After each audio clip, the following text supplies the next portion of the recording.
بسم اللہ الرحمن الرحیم۔ السلام علیکم ورحمۃ اللہ وبرکاتہ۔ کچھ لوگوں نے شب برات میلے کو غلطی کی ہے کیونکہ یہ کوئی تہوار نہیں ہے اور شیعہ مڈ شعبان کی تقریب ہے کیونکہ وہ ایک ہی وقت میں رونما ہوتے ہیں، لیکن شب برات کی رسومات اور طرزیں خطے سے دوسرے خطے میں مختلف ہیں، جبکہ وسط شعبان کو ہر جگہ ایک ہی منایا جاتا ہے۔ برات کے مشاہدے میں نماز کے ساتھ ایک تہوار رات کی نگرانی شامل ہے۔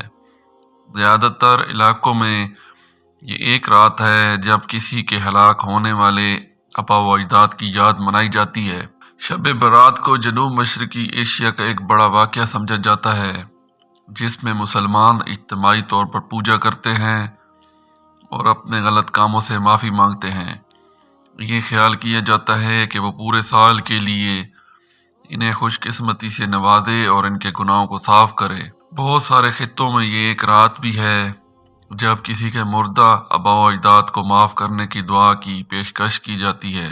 اس رات میں خصوصی نماز ادا کرتے ہیں۔ سنی اور شیعہ مسلمان دونوں اس رات کو معافی کی رات کی طرح پہچانتے ہیں۔ شب برات کو معافی کی رات یا کفارہ کے دن کے نام سے بھی جانا جاتا ہے۔ مسلمان وسط شعبان کو عبادت اور نجات کی رات کے طور پر مشاہدہ کرتے ہیں۔ شب برات کو پوری دنیا میں مسلمان مناتے ہیں۔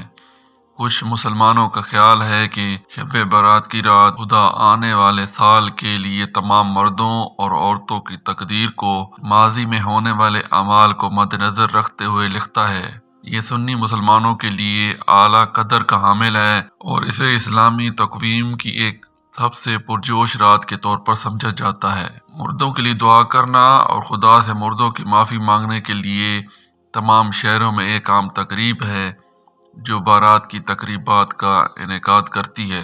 حدیث کی ایک روایت کے مطابق حضرت محمد صلی اللہ علیہ وآلہ وسلم اس رات باقی کے قبرستان میں چلے گئے جہاں انہوں نے وہاں دفن مسلمانوں کے لیے دعا کی اور اس رات کو دوبارہ کبھی نہیں دہرایا۔ اس بنیاد پر کچھ علماء اس رات کو یہ مشورہ دیتے ہیں کہ قرآن مجید کا کچھ حصہ تلاوت کرنے اور مردوں کے لیے دعا کرنے کے لیے مسلمانوں کے قبرستان جانے کا مشورہ دیا۔